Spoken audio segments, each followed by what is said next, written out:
नमस्कार मित्रों, स्वागत है आपके अपने यूट्यूब चैनल दशरथ वैराणा स्टूडियो पे। मित्रों, आज जो हमारा टॉपिक है वो राजस्थान का मध्यकालीन इतिहास, मेवाड़ का इतिहास।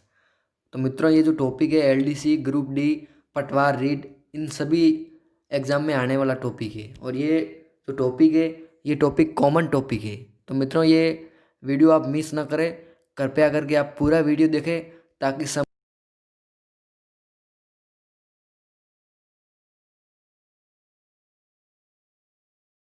तो मित्रों, मैं टाइम खराब न करते हुए चलिए शुरू करता हूँ। तो आपको पहला टॉपिक है मेवाड़ का इतिहास और इतिहास में प्राचीन नाम, ठीक है ना। इसमें पहला टॉपिक है प्राचीन नाम। तो इसमें पहला है जो गोइल वंश है, ठीक है ना। कौन सा वंश है? गोइल। तो गोइल वंश की मित्रों, जो गोइल वंश की स्थापना गोइल ने 566 ईस्वी में की थी, ठीक है ना। गुइल ने की थी गुइल वंश की स्थापना 566 ईस्वी में। गुइल वंश की 100 शाखाएं थी, ठीक है ना। जो गुइल वंश की जो शाखाएं हैं मित्रों, वो 100 शाखाएं थी। इनमें मेवाड़ के गुइल वंश सबसे प्रमुख थे। जो गुइल वंश है इसमें जो मेवाड़ के गुइल वंश थे ना, वो सबसे प्रमुख थे। और गुइल शासक सूर्यवंशी हिंदू थे। जो गुइल शासक शासक है सूर्यवंशी, वो हिंदू थे। अब इनमें प्राचीन नाम, मेवाड़ के जो प्राचीन नाम है गुइल वंश में बप्पा रावल, ठीक है ना। बप्पा रावल का इनका वास्तविक नाम है वो कालभोज है। जो बप्पा रावल है इनका वास्तविक नाम था कालभोज। ये हरित ऋषि का शिष्य था। जो बप्पा रावल था वो हरित ऋषि का शिष्य था। और 734 ईस्वी में मान मौर्य को हराकर चित्तौड़ पर अधिकार ले लेता है। ये जो बप्पा रावल है वो 734 ईस्वी में मान मौर्य नाम के राजा को हराकर चित्तौड़ पर अपना अधिकार ले लेता है। और इनकी जो राजधानी थी वो नागंदा, उदयपुर में जो वर्तमान में है। और नागंदा में एक लिंग का निर्माण करवाया। बप्पा रावल ने नागंदा में एक लिंग नाम मंदिर का निर्माण करवाया। मेवाड़ के शासक समय को एक लिंग जी का दीवाना मानते थे। जो बप्पा रावल है वो एक लिंग का दीवाना मानते थे। बप्पा रावल मुस्लिम सेना को हराते हुए गजनी तक चला गया था। जब बप्पा रावल था वो इतना पावरफुल था और इतना सैन्य बल से मजबूत था कि वो मुस्लिम सेना को हराते हुए गजनी तक पहुंच गया था। और बप्पा रावल वहाँ के राजा सलीम को हरा दिया तथा अपने भांजे को बना दिया, ठीक है ना। बप्पा रावल ने वहाँ जो राजा सलीम थे उनको हरा दिया और अपने भांजे को वहाँ का राजा बना दिया। और जो रावलपिंडी वर्तमान में पाकिस्तान में एक शहर है, वो बप्पा रावल के ही कारण पड़ा।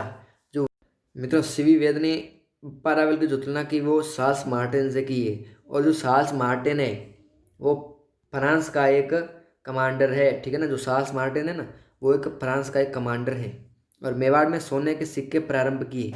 बप्पा रावल ने मेवाड़ में सोने के सिक्के भी प्रारंभ किए। और इनकी उपलब्धियां हैं हिंदू सूरज, राजगुरु, सकवे। और सकवे का जो अर्थ होता है कि चारों दिशाओं को जीतने वाला। अब दूसरे राजा है अल्लट। मित्रों, अल्लट का जो दूसरा नाम था या अन्य नाम था वो आलू रावल भी था। और अहाड़ को दूसरी राजधानी बनाया इन्होंने। और अहाड़ में वर्रा मंदिर का निर्माण कराया। जो वर्रा मंदिर है वो विष्णु जी का है। और मेवाड़ में नौकरशाही की स्थापना की। और अल्लट ने हुन राजकुमारी हरिया देवी से शादी करी। अब अगले राजा है जैत सिंह। जैत सिंह बुतला का युद्ध, ठीक है ना। जैत सिंह वर्सेस इतु इलतुमिश, ठीक है ना, इतुलमिश के बीच हुआ। और जैत सिंह ने इसे युद्ध को जीत लिया। इल्तुतमिश इल्तुतमिश की भागती हुई सेना ने नागंदा को लूट लिया।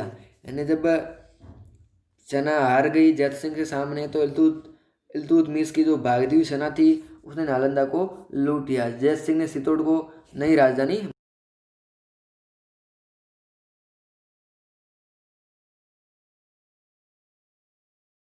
की युद्ध जानकारी देती है, ठीक है ना। इस युद्ध की जो जानकारी देती है वो जय सिंह सूरी की पुस्तक हमीर मदम मदमदर्दन भूतला की युद्ध जानकारी देती है।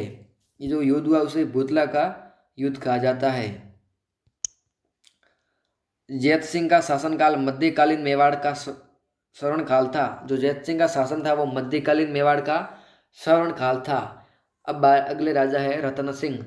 इसका इनके छोटा भाई कुंभकर्ण नेपाल चला गया तथा वहाँ की गुइल वंश की राणा सागा स्थापित किया, ठीक है ना। इनके छोटा भाई थे, उनका नाम कुंभकर्ण, वो नेपाल चला गया और वहाँ गुइल वंश की राणा सागा का शासन स्थापित किया।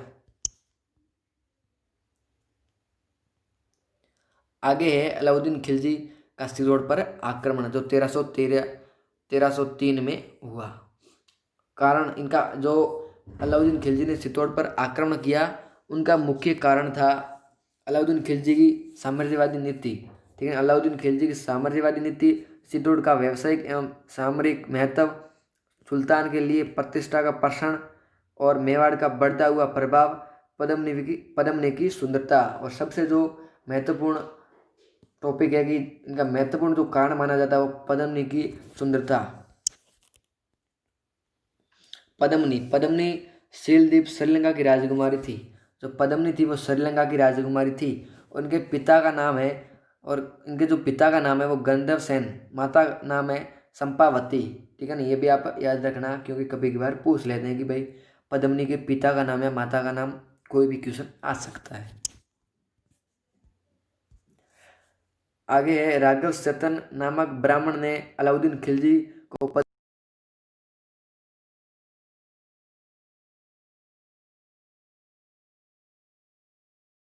का नाम था राघव सेतन।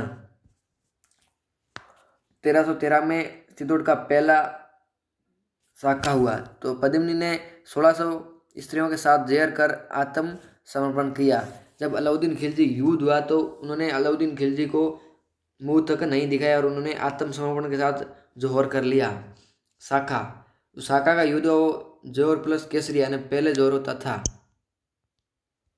अलाउद्दीन खिलजी ने चित्तौड़ पर अधिकार लिया तथा नाम बदलकर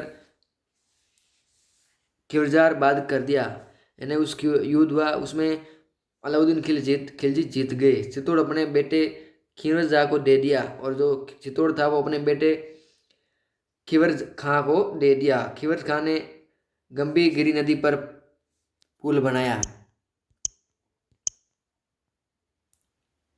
महाराणा कुंभा रणमल का संरक्षक था। ठीक है ना, कुंभा है जो रणमल का संरक्षक था।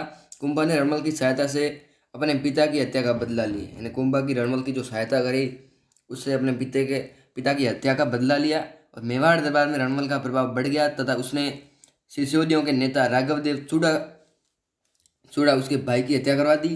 हंसाबाई ने मालवा से चूड़ा को वापस बुलाया और भारमली की सहायता से रणमल को मार दिया। रणमल का बेटा जोधा भाग गया तथा बीकानेर के पास कानी गांव में शरण ली। चूड़ा ने मंडोर, मारवाड़ की राजधानी जो मंडोर है वो मारवाड़ की राजधानी पर अधिकार कर लिया। अवल बावल की संधि, ठीक है ना, जो संधि हुई कुंभा है जोधा के मध्य, वो संधि है अवल बावल की संधि। इस संधि द्वारा मेवाड़ जोधा को वापस दिया गया। जो ये संधि हुई अवल बावल संधि, इस संधि द्वारा जो मेवाड़ राज्य था वो जोधा को वापस दे दिया गया। और सोजत पाली, जो वर्तमान में पाली में सोजत शहर को मारवाड़ एवं मेवाड़ की सीमा बनाया गया। जोधा की बेटी श्रृंगार कंवर की शादी कुंभा के बेटे रायमल से की कर दी। आगे सारंगपुर का युद्ध, ये कुंभा एवं अहमद खिलजी मालवा के बीच में हुआ। कारण है कि महमूद खिलजी ने मोक्कल के हथियारों को शरण दी। ठीक है ना, जो महमूद खिलजी है उन्होंने मोक्कल के हथियारों को शरण दी थी। और इस युद्ध का ये परिणाम रहा कि कुंभा जीत गया। और जीत की याद में चित्तौड़ में विजय स्तंभ बनाया। जो चित्तौड़ में सबसे बड़ा जो विजय स्तंभ है वो महाराणा कुंभा ने बनाया। और ये जो युद्ध हुआ था महमूद खिलजी और महाराणा कुंभा के बीच में, इसमें महाराणा कुंभा जीत गए। तो जीत के जश्न में इन्होंने वो विजय स्तंभ बनाया है। आगे संधि है चांपानेर की संधि। चांपानेर की संधि कुतुबुद्दीन शाह एवं प्लस महमूद खिलजी, गुजरात और मालवा, इन दोनों के बीच में हुआ। तो इनका उद्देश्य कुंभा को हराना। ठीक है ना, इस संधि का उद्देश्य था महाराणा कुंभा को हराना। फिर हुआ बदनौर, जो वर्तमान में भीलवाड़ा में बदनौर का युद्ध हुआ। कुंभा ने दोनों बेटों को एक साथ हरा दिया। कुंभा ने इस जो युद्ध हुआ इनमें दोनों बेटों को एक साथ हरवा दिया। कुंभा ने सिरू के सहमल देवड़ा को हराया। ठीक है ना, इसमें जो ससमल देवड़ा है उनको कुंभा ने हराया। नागौर में एक है शम्स खां और मुजीद खां। कुंभा ने इसे सहायता दी और कुंभा ने इसे हराया। उन्हें शख्स खां इसे सहायता दे दी और मुजीद खां है उनको हरा दिया। सांस्कृतिक उपलब्धियां, महाराणा कुंभा की जो सांस्कृतिक उपलब्धियां हैं वो स्थापत्य कला कुंभा को राजस्थान की स्थापत्य कला का जनक कहा जाता है। ठीक है ना, महाराणा कुंभा को राजस्थान की स्थापत्य कला का जनक कहा जाता है। और विजय स्तंभ, अन्य नाम कीर्ति स्तंभ, विष्णु ध्वज, गरुड़ ध्वज, मूर्तियों का अजायब घर, भारतीय मूर्ति कला का विशेष कोष। और ये जो विजय स्तंभ है ये 9 मंजिली इमारत है, लंबाई है 122 फीट, चौड़ाई है 9 फीट, 9 चौड़ाई है 30 फीट। और वास्तुकार जैता पूंजा पोसा नापा, जो वास्तुकार है जैता पूंजा और नापा। और राजस्थान पुलिस तथा राजस्थान माध्यमिक शिक्षा बोर्ड का प्रतीक चिन्ह है। ये राजस्थान पुलिस एवं राजस्थान माध्यमिक शिक्षा बोर्ड का प्रतीक चिन्ह है। वीर सावरकर के संगठन अभिनव भारत का भी प्रतीक चिन्ह था। ये जो वीर सावरकर के संगठन था अभिनव भारत का भी ये प्रतीक चिन्ह था। राजस्थान की पहली इमारत जिस पर डाक टिकट जारी किया गया है। ये जो विजय स्तंभ है इसका सिंबल बहुत ही महत्वपूर्ण इंपॉर्टेंट सिंबल है, जो कई जगह इसका प्रयोग किया जा रहा है। अब है बायना का युद्ध। ठीक है ना, ये जो बायना का युद्ध है ये बायना का युद्ध 16 फरवरी 1527 में हुआ, बाबर और सांगा के बीच में। जो बायना का युद्ध है वो 16 फरवरी 1527 को हुआ, बाबर एवं सांगा के मध्य। सांगा इसमें जीत गया। ठीक है ना, जो बायना का युद्ध हुआ था इसमें सांगा जीत गया। और इस समय किले का रक्षक मेहंदी बाबर का खवाजा, मेहंदी खवाजा था वो बाबर का। ठीक है ना, रक्षक। और बाबर ने महमूद सुल्तान मिर्जा के नेतृत्व में सेना भेजी। ठीक है ना, जो महाराणा सांगा। और इसमें जो बाबर की हार का कारण यही हुआ कि इनके रक्षक वगैरह इन्होंने इनके मतलब उनके पक्ष में बात कर दी, और फिर इन्होंने बाबर के साथ धोखा करा। और बाबर ने महमूद सुल्तान मिर्जा के नेतृत्व में सेना भेजी और सेना हार गई और महाराणा सांगा जीत गया। और इसके आगे आता है 17 मार्च 1527 खानवा का युद्ध। ये विनोद कुमार के अनुसार, ठीक है ना, विनोद कुमार श्यामदास के अनुसार एक पुस्तक है, उसके अनुसार इस युद्ध का विवरण बता रहे हैं हम आपको। बाबर ने जिहाद की घोषणा की। ठीक है ना, धर्म युद्ध। बाबर ने जिहाद यानी धर्म युद्ध की घोषणा की। बाबर ने शराब न पीने की कसम खाई। बाबर ने इस युद्ध में शराब न पीने की कसम खाई। बाबर ने मुस्लिम व्यापारियों से तमगा कर हटा दिया। सांगा ने राजस्थान के सभी राजाओं को पत्र लिखकर युद्ध में सहायता के लिए बुलाया। महाराणा सांगा ने सभी राजाओं को, राजस्थान के जो सभी राजा थे उनको इस युद्ध में सहायता के लिए बुलाया। और इसमें जो शामिल हुए वो है आमेर के पृथ्वीराज, मारवाड़ मालदेव, जो गंगा का बेटा है। ठीक है ना, राजा गंगा का बेटा है। बीकानेर के कल्याणमल, मेड़ता के वीरमदेव, चंदेरी के मेदनी राय, और वागड़ उदय सिंह, देवलिया वाघ सिंह, और सांदड़ी झालाजा, मेवात में हसन खां मेवाती, और ईडर में भारमल, इब्राहिम लोदी का छोटा बेटा महमूद लोदी। सांगा ने घायल हो गया, जो महाराणा सांगा है वो घायल हो गया। 9 चादरी के झाला अज्जा ने युद्ध का नेतृत्व किया। बाबर युद्ध जीत गया तथा उसने गांधी की उपलब्धि धारण कर ली। ठीक है ना, जो बाबर है वो इस युद्ध में जीत गया तो उसने गांधी की उपलब्धि धारण कर दी। और इससे पहले जो खानवा का युद्ध से पहले जो बायना का युद्ध हुआ था उसमें बाबर की हार हुई थी और सांगा की जीत हुई। पर वापस जब युद्ध हुआ 17 मार्च 1527 में तो बाबर उसको जीत गया। और बसवा दोसा, यहाँ पर बाबा जब हार गए और उनकी बुरी तरह मतलब हालत तो नाजुक हो गई, तो यहाँ बसवा जो दोसा में वर्तमान में है, यहाँ पर सांगा का इलाज किया गया। इरिस MP, यहाँ पर सांगा को जहर दे दिया गया। और कालपी, यहाँ पर सांगा की मृत्यु हो गई। और मंडलगढ़ भीलवाड़ा, यहाँ पर सांगा की छतरी है। ये आप इंपॉर्टेंट ध्यान रख सकते हो, कहीं ये पूछ सकते हैं इस टॉपिक की, भाई कालपी महाराणा सांगा की मृत्यु कहाँ हुई थी, तो वो कालपी MP में हुई थी। और महाराणा सांगा का इलाज कहाँ किया गया, वो है बसवा दोसा में। और अब हम पढ़ रहे हैं खानवा युद्ध के जो कारण, कि भाई खानवा के युद्ध के जो क्या कारण थे कि भाई युद्ध करना ही पड़ा। तो पहला ऑप्शन है बाबर ने सांगा पर वसल भंग का आरोप लगाया। और दूसरा है महत्वाकांक्षों का टकराव। और तीसरा है कि राजपूत अफगान मैत्री। और चौथा है कारण इसका कि सांगा ने सुल्तानत के क्षेत्रों पर अधिकार कर लिया। और सांगा के हार के कारण इसमें हम पढ़ेंगे जो महाराणा सांगा है उनके हार के कारण क्या होगा भाई, पिछले युद्ध में जब हुआ था तब तो महाराणा सांगा जीत गए थे, पर इस युद्ध में क्यों नहीं जीत पाए, उसका महत्वपूर्ण कारण क्या है कि भाई किस कारण से महाराणा सांगा हारे। तो पहला है कि सांगा की सेना में एकता नहीं थी, ठीक है ना। महाराणा सांगा की जो सेना थी उसमें एकता नहीं थी। सांगा की सेना अलग अलग दो सेनापतियों के नेतृत्व में लड़ रही थी। और दूसरा कारण है बाबर का तोप खाना, ठीक है ना। और तीसरा है कि बाबर की तुलगुमा युद्ध पद्धति। और सांगा ने बाबर को बायना के बाद युद्ध की तैयारी का समय दे दिया। सांगा स्वयं युद्ध के मैदान में उतर गया। मुगल सेना घोड़ों का प्रयोग करती थी जबकि राजपूत हाथियों का प्रयोग करते थे। मुगल सेना के पास राजपूतों की तुलना में हल्के हथियार थे। जो मुगल सेना है ना उसके पास राजपूतों की तुलना में हल्के हथियार थे। और सांगा के साथ उसके साथियों ने विश्वासघात कर दिया। ये सबसे बड़ा एक कारण था कि सांगा के जो साथी थे उन्होंने उनके साथ विश्वासघात कर दिया तथा बाबर से मिल गई।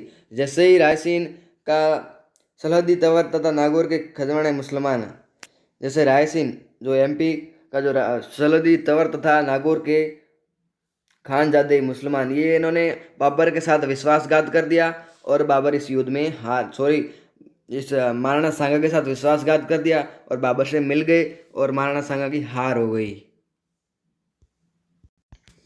अब हम पढ़ रहे हैं खानवा का युद्ध परिणाम, ठीक है ना। जो खानवा का युद्ध हुआ था उसका क्या परिणाम है। तो पहला परिणाम है अफगानों तथा राजपूतानों को हराने के बाद बाबर का भारत पर राज करना आसान हो गया। यानी जब खानवा का युद्ध हुआ उसके बाद जब बाबर को एक भारत पर राज करना आसान हो गया, क्योंकि जो महत्वपूर्ण राजा थे महाराणा सांगा उनको हरा दिया था और फिर आगे इनसे लड़ने वाले राजा कम थे। और ये दूसरा है, ये अंतिम युद्ध था जिसमें राजस्थान के राजाओं में एकता देखी गई। और ये अंतिम युद्ध था जिसमें राजस्थान में राजाओं में एकता देखी गई। और सांगा अंतिम राजपूत राजा थे जिसने दिल्ली को सुन्नति देने का प्रयास किया। यानी सांगा है जो अंतिम राजपूत राजा थे जिन्होंने दिल्ली को सुन्नति देने का प्रयास किया। सांगा के बाद बड़े हिंदू राजा नहीं रहे जिससे हिंदू संस्कृति को नुकसान हुआ। सांगा थे उनके बाद कोई हिंदू राजा नहीं थे, इसके बाद हिंदू राजा में बहुत बड़ा नुकसान हुआ। राजपूतों की सामरिक कमजोरियां उजागर हो गई और राजपूतों की सामरिक कमजोरियां थी वो उजागर हो गई। इस युद्ध के बाद मुगलों की राजपूतों के प्रति भविष्य की नीति निर्धारित हो गई और तथा अकबर ने युद्ध के स्थान पर मित्रता की नीति अपनाई। उपलब्धियां, तो महाराणा सांगा की जो उपलब्धियां हैं वो है हिंदू पथ सैनिकों का भग्नावशेष। बाबरनामा के अनुसार सांगा के अधीन 7 राजा, 9 राव और 104 सरदार थे। और महमूद खिलजी सेकंड को पकड़ने के कारण सांगा ने हरिदास सारण को 12 गांव दिए। सांगा के बड़े बेटे भोजराज की शादी मीराबाई के साथ हुई। तो महाराणा सांगा है उनके बड़े बेटे की शादी मीराबाई के साथ हुई। सांगा के बाद रतन सिंह मेवाड़ का राजा बन गया। उनकी मृत्यु के बाद विक्रमादित्य को शासक बनवाया गया।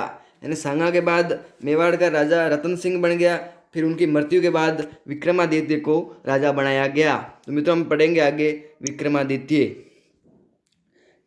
1521 से 1537। इसकी माता कर्मावती इसकी संरक्षिका बनी। लेकिन विक्रमादित्य की जो माता है कर्मावती इनकी संरक्षिका बनी। और 1533 में गुजरात के बहादुर शाह ने मेवाड़ पर आक्रमण किया। रानी कर्मावती ने रणथंभौर किला दिया तथा संधि कर ली। यानी जब 1533 में गुजरात के बहादुर शाह ने मेवाड़ पर आक्रमण किया तो रानी कर्मावती ने रणथंभौर किला दे दिया एवं संधि कर ली। और 1534 में 35 में बहादुर शाह ने पूर्ण आक्रमण कर दिया तो कर्मावती ने हिमायू को राखी भेजकर सहायता मांगी। जब बहादुर शाह ने पुनः मेवाड़ पर आक्रमण करने की कोशिश करी तो कर्मावती ने हिमायू को राखी भेजी एवं सहायता मांगी। इस समय चित्तौड़ का दूसरा शाखा हुआ। रानी कर्मावती ने जोर किया, यानी रानी जो कर्मावती थी उन्होंने जोर कर लिया, यानी आग में साथ नष्ट हो गई और उन्होंने अपने बलिदान त्याग दिए। और देवलिया के वास सिंह के नेतृत्व में केसरिया किया गया। बनवीर को चित्तौड़ का प्रशासक बनाया गया। ठीक है, बनवीर को चित्तौड़ का प्रशासक बनाया गया। बनवीर उड़ाना राजकुमार पृथ्वीराज के दासी का बेटा था। जो बनवीर है वो उड़ाना राजकुमार पृथ्वीराज के दासी का बेटा था। बनवीर ने विक्रमादित्य को हरा दिया। जो बनवीर है इसने विक्रमादित्य को हरा दिया। पन्नादाय ने अपने बेटे चंदन का बलिदान देकर उदय सिंह को बचा लिया। वहीं उदय सिंह को लेकर कुंभलगढ़ के आशादेवपुरा के पास चली गई। जो पन्नादाय है जो इम्पोर्टेंट मानी जाती है अपने बेटे चंदन का, उन्होंने पन्नादाय ने अपने बेटे चंदन का बलिदान दे दिया और उदय सिंह को बचा लिया। अब है उदय सिंह। उदय सिंह है जो 1537 से 1572, 1540 में मालवी उदयपुर के युद्ध में बनवीर को हराकर शासक बना। ठीक है ना, उदय सिंह है जो बनवीर को हराकर शासक बना। 1559 में उदयपुर की स्थापना हुई। यहाँ पर उदय सागर झील का निर्माण करवाया गया। 1567-68 में अकबर का मेवाड़ पर आक्रमण। उदय सिंह गिरवा की पहाड़ियों में चला गया। जयमल एवं पत्ता ने किले का मोर्चा संभाला। इस समय चित्तौड़ का तीसरा साका हुआ। जयमल ने कल्ला राठौड़ के कंधे पर बैठकर युद्ध किया। कल्ला राठौड़ की 4 हाथों वाला देवता कहा जाता है। जो कल्ला राठौड़ है वो उनको 4 हाथों का देवता कहा जाता है। अकबर की बंदूक का नाम संग्राम। अकबर ने चित्तौड़ पर अधिकार कर लिया तथा 30,000 लोगों का कत्लेआम करवाया। फुल कवर पत्ता की पत्नी जो नेतृत्व में जोर किया गया। अकबर जयमल तथा पत्ता की वीरता से प्रभावित हुआ तथा इस दोनों की मूर्तियां आगरा के किले में बनवाई। ठीक है ना, अकबर है जो जयमल एवं पत्ता की वीरता से प्रभावित हुआ था, इन दोनों की मूर्तियां आगरे के किले में बनवाई। फ्रांसीसी यात्री बनियार ट्रेवस इन मुगल्स इनकी जो पुस्तक है एम्पायर के इसका उल्लेख किया गया है। बीकानेर के जूनागढ़ किले में भी इन दोनों की मूर्तियां हैं। और बीकानेर के जूनागढ़ किले में भी इन्हें दोनों की मूर्तियां हैं।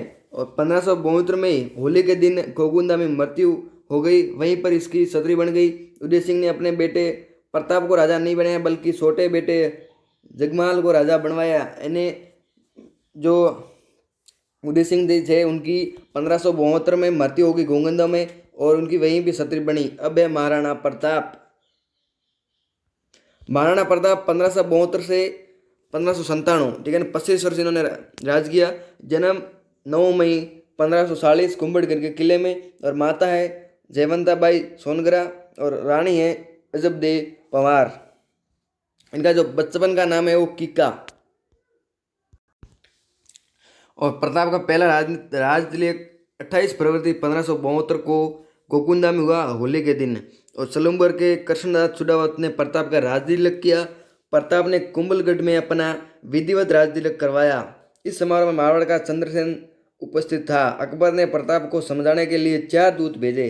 जो अकबर था उन्होंने प्रताप को समझाने के लिए संधि करने के लिए 4 राजदूत भेजे, पर प्रताप ने एक को भी नहीं स्वीकारा और नहीं बात मानी। इन जो 4 राजदूत हैं उनका नाम है जलाल खां कोरसी, मान सिंह, भगवत दास, आमेर का राजा और टोडरमल। तो मिलते हैं दोस्तों अगले वीडियो में, क्योंकि ये वीडियो काफ़ी लंबा हो चुका है। और मिलते हैं अगले वीडियो में। तो अगले वीडियो में जो इससे आगे वाला टॉपिक है वो पढ़ाएंगे।